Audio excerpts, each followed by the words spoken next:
Kayondo Joseph emyaka enkaaga mu esatu nga mutuze wegayaze Masaka yakidde muwala we Nasolo Jeni abadde asoma ekibiina ekyokutaano ku ssomero lya St. Teresa ekirimya n'amusalako obulago. Kitegerekese nti olubaliza okutta omwana we naye ne yimbamu ogwakabugu ne yetta. Omusajja we n'amala natta omwana n'amala okutta omwana aye naye neyewanika waggulu. Abatuuze bategeeza nti nnyina w'omwana ono yanoba gye buvuddeko n'ayagala okugenda n'omwana we kyokka kitaawe n'amukugira. Abamu ku batuuze bategeeza nti omusajja ono gye buvudde okuyagezaho okwetta n'alemesebwa oluvalala omwana we okutimya ku batuuze. Yali yayagala okwetta omwana n'adduka n'ayita abantu. Abalala banenyeza omukazi olw'okunoba n'aleka omwana we ono eka mu nnyumba n'ekitaawe nga bagamba nti ono ennyini yateeka omwana we mu katyabaga. Wamma omwana alina ensobi nnene nnyo. Toyinza kuddira n'onoba n'oleka mwana we nga mukulu wa Nagasonga aswala ekitaawe mu kisenge.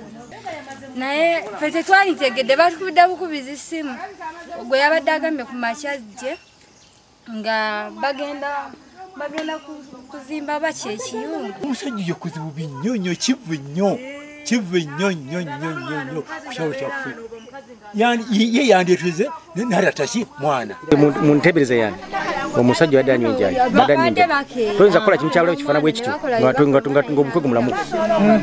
Poliisi okuva e Masaka ezinejjawo emirambo naye gitwala ng'okunoonyereza kugenda mu maaso.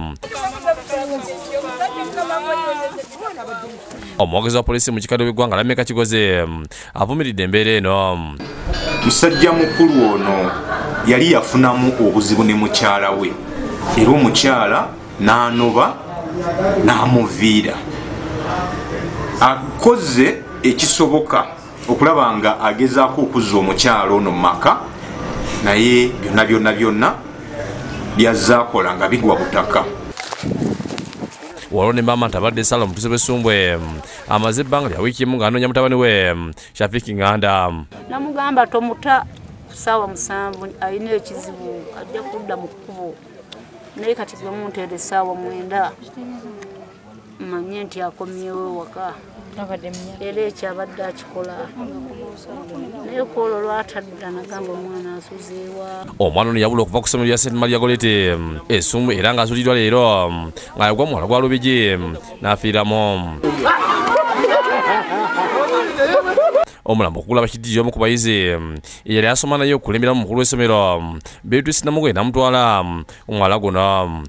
Nangamba nti nno mulindireko awo ne mulinda n'ajjamu engoye n'aziteeka awo n'agwa mu mazzi namulaba abbikirayo nga ndi amazzi gennyunya saddamu mulabako nange nensalawo nentambula nenendibuka. Abatuuze ba sayensi kusaako n'okukamwala nga ono omuvubuka asibye emitwalo 5 ake mu mazzi era ssentebe erisa Mutebi naye mu kusasula emitwalo 3 omulaba ne baguzuula. Namugoye yategeeza nti Shafiki yakoma okugenda ku ssomero olw'okubira wiiki ewedde. Yasembayo okujja ku ssomero ku Lwakubiri Register bw'egamba St. Maria Goleti Ssumbwe. Ye ssentebe Mutebi yasabye abazadde okumya okulagajjalira abaana. Abazadde bafaayo nnyo okulaba nti n'abaana baabwe bakola ki bagezaako bakuuma. Jacinta Bwanika ne Audu Mwonge bakusakidde eggulu eno lwa Bukedde TV.